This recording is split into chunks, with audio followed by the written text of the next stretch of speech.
This is as far as we go on the hot days. Let's circle, Joe. Let's circle. Yes. We can't make it all the way to the end because we'll burn up. This seemed far enough today, huh, Joe? And we have a little cool wind blowing. It's not even scorching yet. All right, so this is chronicles from the end of the trail.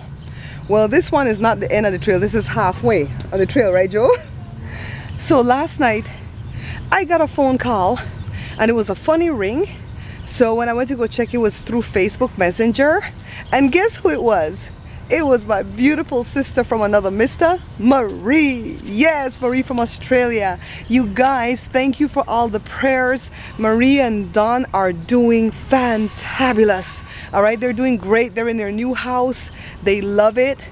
You know, I believe where Marie moved from to where she's at now would be the equivalent of moving like maybe from New York to California. You know, straight across country, I think. But she says that she loves the town that she lives in. The people are friendly. They know them by their name. Like that song Cheers, you want to go where everybody knows your name. And they are just so welcoming. And she says, I've searched high and low and I can't find one mean person. I'm like, I want to go live there. And she says, well, it's the same way in Fontana, Barbara. I'm like, yeah, the people are kind of friendly in here too. So I want to tell about Joe though. When I got off the phone with Marie, Joe fell asleep because I told Joe I'm just gonna go start my upload. By the way, I don't know why the upload didn't complete last night, but Joshua closed the computer and it didn't complete. So I'm uploading it right now as we speak. So I told Joe I'm just gonna start the upload and I'm gonna come to bed. So I started to upload. Marie called. I sat over there. We had a long conversation because it was 4 o'clock in the evening Tuesday for her when it was like 11 o'clock at night for me. So I come down the hallway and I get into bed and Joe starts going, it was not like a loud scream, but it was a high-pitched scream. And so I hit him. You know, when he does that, I go, I hit him awake. And then usually he'll tell me that he was being chased by a bear. And I'm like, did the bear get you this time?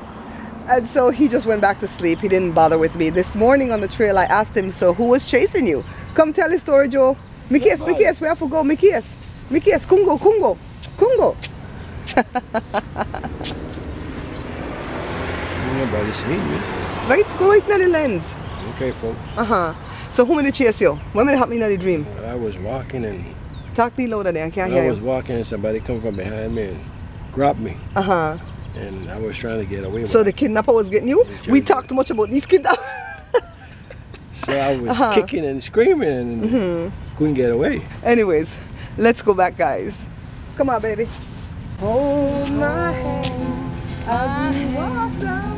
as we walk down this cold dirt road. Hold my heart and never let it go. You're leaving me, and you're not coming back now. Yeah, you're leaving. You guys, you know I'm not gonna leave my camera on this tree, and there's nobody on the trail. That's why I'm not afraid to do it. Trail emptied away, except for the homeless encampment down the street. And this is the tree that I speak to you guys from now at the end of the trail. Well, at halfway at the end of the trail. I'm dying quite softly, but baby, don't kill me too quick. Somebody resting with my mind. I put Joe in so he could fight the dog.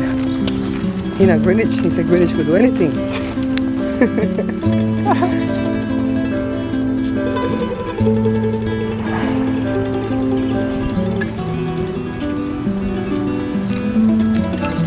When we were kids, my dad used to take us to the fort, at Belize, right? And all of us got up and sang. My cousin Effie, I don't think they'll hear me from there. My cousin Effie would sing this.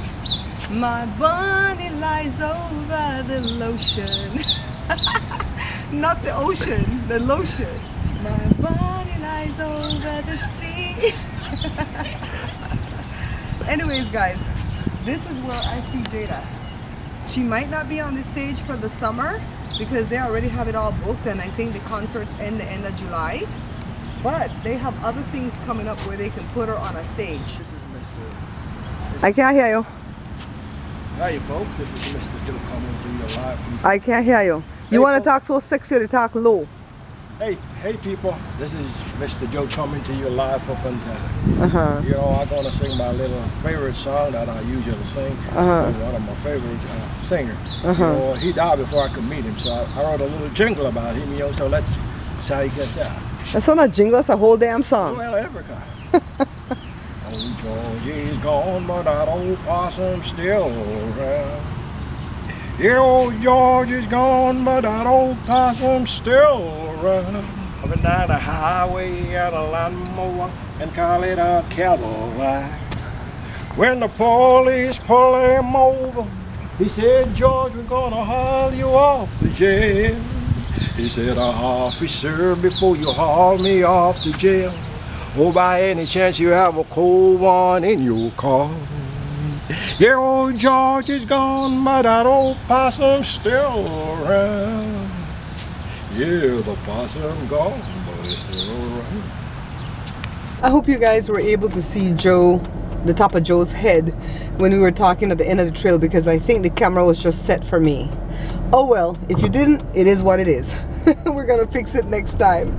We always want to have a little story to tell at the end of the trail or halfway. Wherever we get to for that day, that's the end for us that day, because we can't get past Fontana if it's gonna be hot. You know, we have to be safe doing all of this. You guys, look at this. I'm at this site where it says 10 exotic dishes from Belize.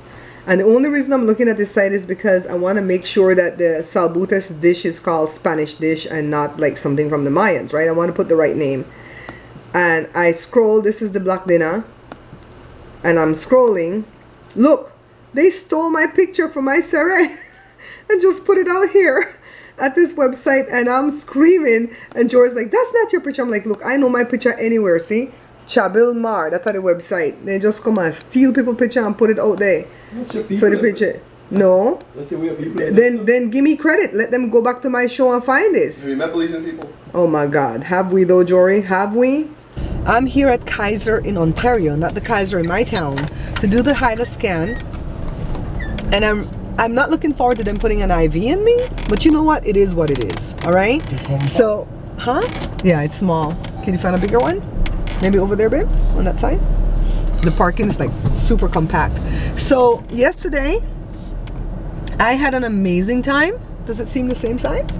I had an amazing time on the walk with Joe, and then later on in the afternoon, someone came and just really messed up my afternoon, and I was feeling a type of way, but I still went on my live that I had planned to do. You guys cheered me up, and I'm so grateful for it. And today I'm in a way better mood, and I'm doing fantastic. So let's go in. I don't know what all I can record, but we'll see. Like, I couldn't film in there, but I'm in devastating pain now.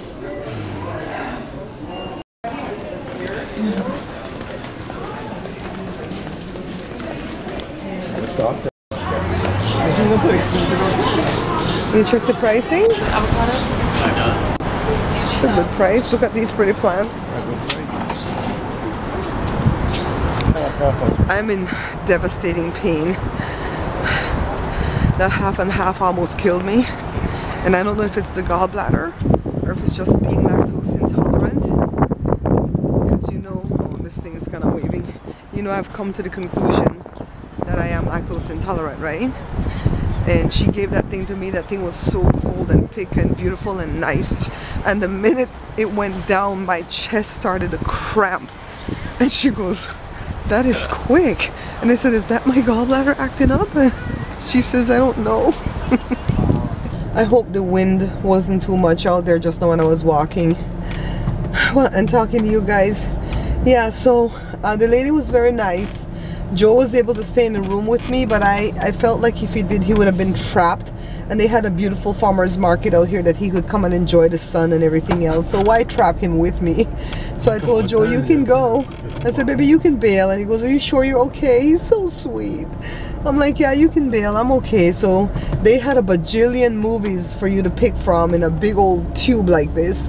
So I picked God, what's the name of the movie? Something on Lyrics with Drew Barrymore and Hugh. What's that guy name? Hugh Hefner. What's his name? You got the one that got caught with the prostitute, the black homeless prostitute. I forget his name. Jada will tell me. And it's Music and Lyrics is the name of the movie, and I love that movie, so I thoroughly enjoyed that. I haven't seen it in a while. So they put it on, they put you to lay on this hard table bed thing, and they wrap you in a plastic rubber thing or whatever, and she's like, do you want your arms in? I'm like, no, because my nose might itch. I get really nervous and my nose itch a lot when I'm nervous. And so I kept my arms out, but even though I kept my arms out, I still had to keep it to my side.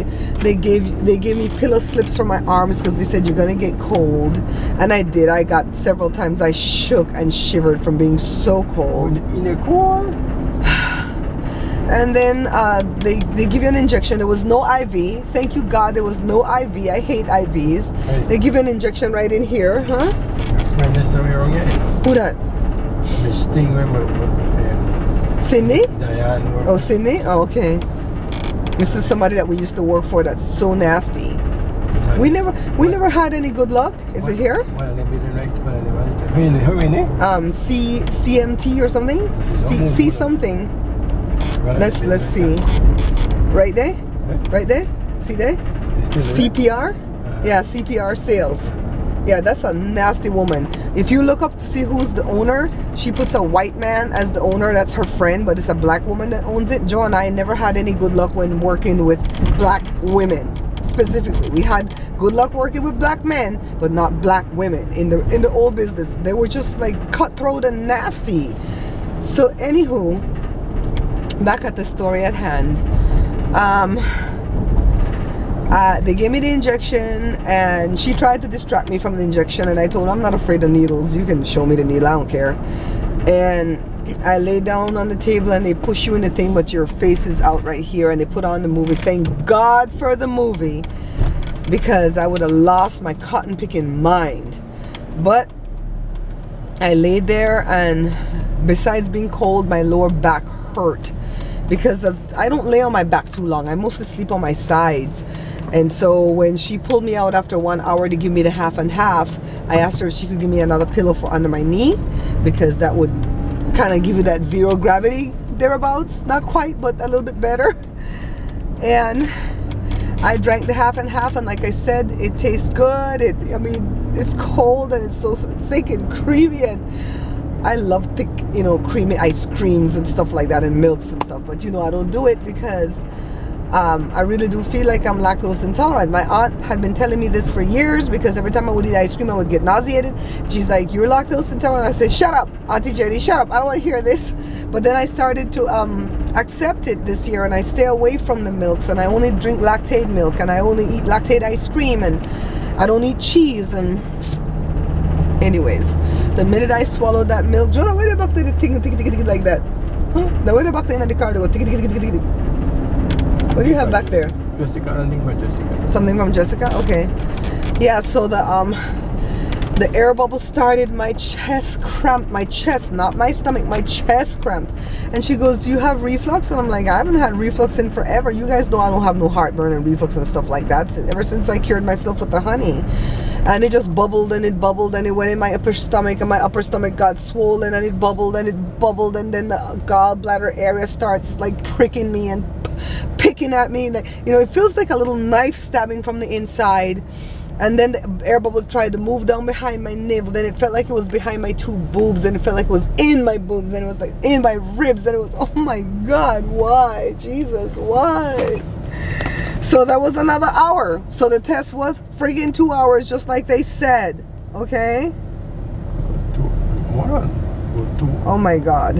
Who is Anthony Kennedy retiring? Anthony Kennedy is retiring from the Supreme Court. Please God, don't tell me he's a Democrat, because we don't need another Republican there. Oh no. Let me go see.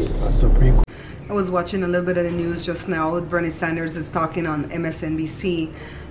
He pretty much voiced everything that's been troubling me all afternoon. I was in pain. First of all, guys, I was in pain all afternoon after I drank the half and half. I don't know if it's the gallbladder because of all the fat that's in the half and half. I suppose that's why they give that to you, to see what the gallbladder does to it. I don't know if it's lactose intolerance. I don't know if it's a combination of both. I really don't know what's wrong, but that's what the test was done for. So in about a week, I'll get the results. I don't know if they're just going to email me or if I'm going to have to go in. I really don't know anything more than I'm going to check my back office at Kaiser to see what's happening. So the rest of the afternoon, I just kind of laid on the couch until everything can subside. The pain is in the lower intestines now. I don't know what's going to happen. I don't know if I'm going to have to go use the bathroom or what.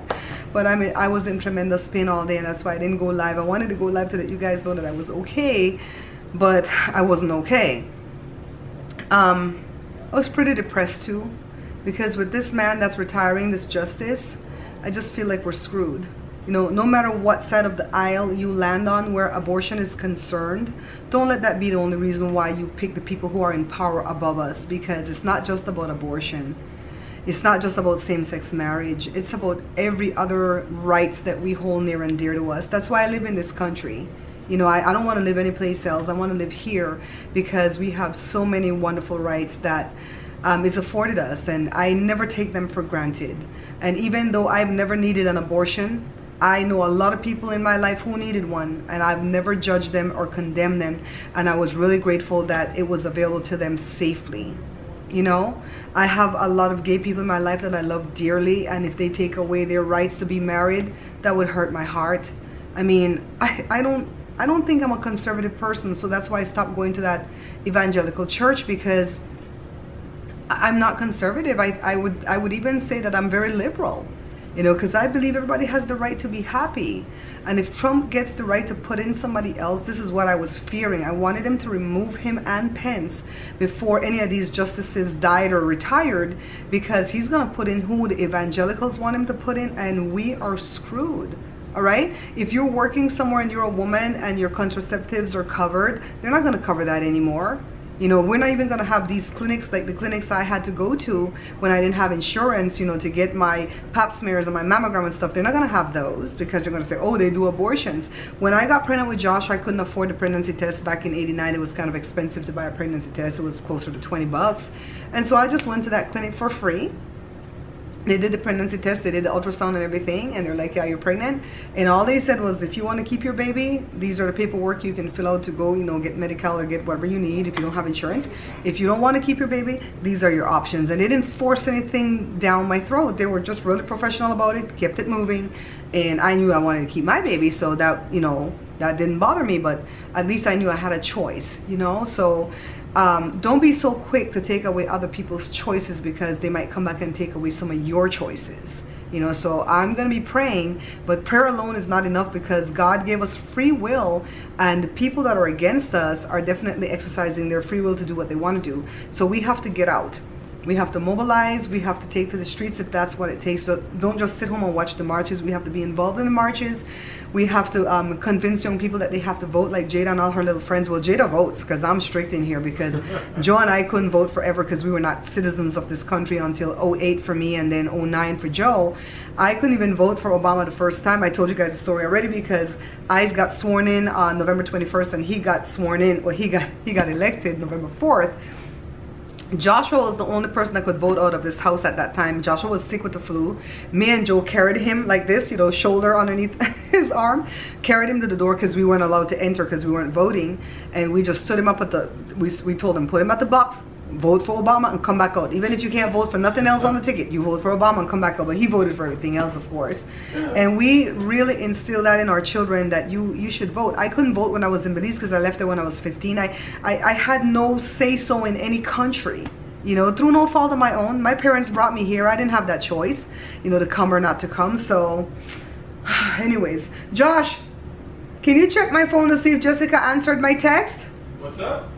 Check my cell phone, it's charging, to see if Jessica answered my text. I texted Jessica to make sure that the what do you call it, the rehab nurse or whatever you call it wasn't there to take care of Ron, because we need to go over there and help her out with the sunroom. We're gonna take all those bookshelves and stuff out of there and take it into the garage, because she's gonna have her estate sale Friday, Saturday, Sunday.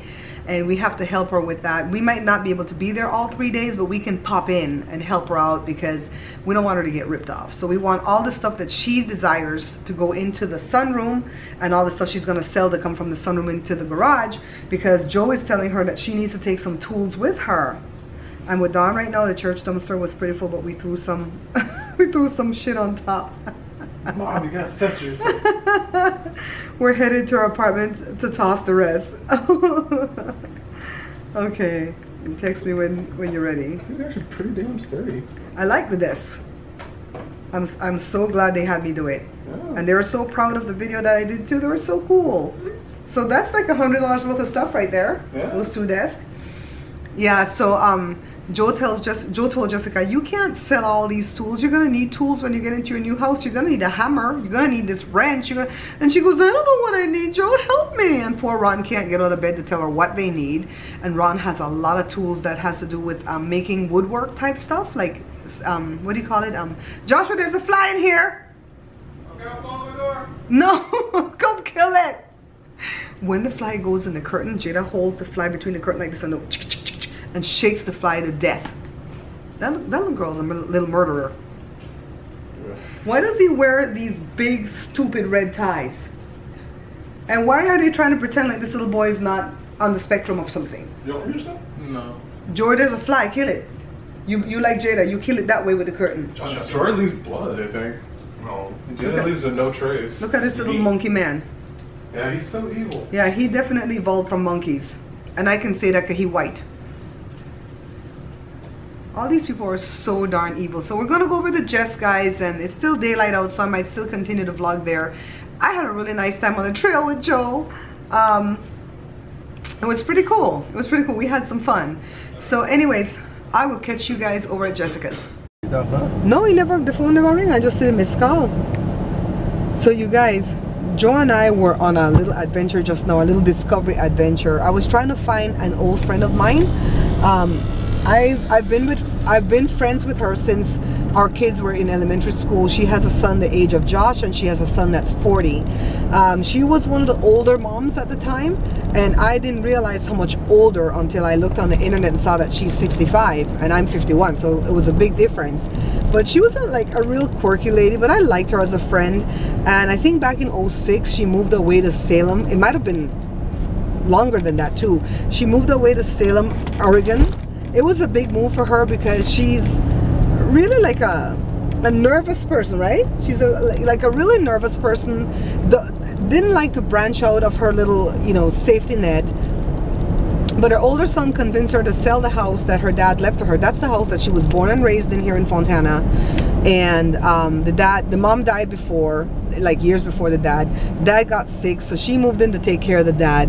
And when the dad died, he left all 3 of his kids. She had 2 older brothers, and he left all 3 of them with equal amount of cash money. And he also left her with the house. The 2 older brothers tried to shake her down for the house, and I was the one that convinced her not to give them any money out of the house because the dad left that for her. She took care of him. They went to some other state to live, right? Now the 2 older brothers, the youngest one was 18 years older than her, so they're a lot older. So if she's 65 now, they might be dead already, who knows. But a really weird story about her. The mom and dad had the 2 boys already, and their name was Tom and Richard, so Tom and Dick. And so when they had her as a girl, they were gonna name her Harry if she was a boy, so they named her Harriet. So it's Tom, Dick, and Harriet instead of Tom, Dick, and Harry. That was such a unique, Joe's laughing, unique story to go with a very unique person. I really wish I could find her, because if I put her in the vlogs, you guys would like her. She's really weird, but not weird in a creepy way, just weird in like in a nervous Nilly type of way. So anyways, I've been looking for her forever on the internet because we lost contact with each other, because after she moved to Salem, Oregon, and they opened like a convalescent home and stuff, her older son came back to California and asked if he could come see me, and he was trying to convince me to join one of these network marketing companies that has to do with traveling, and I wasn't interested. So after he went back and she kept calling me, I started to avoid her calls, so I lost contact with her. And I really regret that, because I've been trying to find her forever. And I can't. Why does he always do that? He gets out the car and he locks me in the car with the remote. Yeah, so I really wish that I could find her. And the reason why we went on this adventure is because I googled her name, and it says that she once lived in Fontana, then she lived in Salem, Oregon, and now she lives in Bloomington, California, which is close to, that's where we used to have the shop. So Joe says, I told you I saw her in the post office one day, but I wasn't sure that it was her, so I didn't say hello. I'm like, Joe, come on, you know I'm looking for this lady. What would it take for you to walk up to her and go, Harriet, and let her look at you and go, no? You know, so I don't know if she doesn't remember what Joe looks like. I don't know if she does not remember my address. You know, she, like I said, she used to suffer with anxiety and stuff. So from where she lived to where I had the shop, when I would tell her, come see me at the shop, she would never come because she said she was going to get lost. They didn't have the GPS back then. So I really wish that I could find her because I really liked her as a friend. So I'm going to keep looking because you guys know me, I persist. So I'm over here at Jessica, so let's go in and see what's happening. We're horrible people. I wouldn't trust that one, Jessica. That was 2 years ago, Jessica. You guys, I will see you next vlog. Let me go help Jess, okay? Bye. Yeah, Daddy, you know, kimono. ¿Qué tal, papá?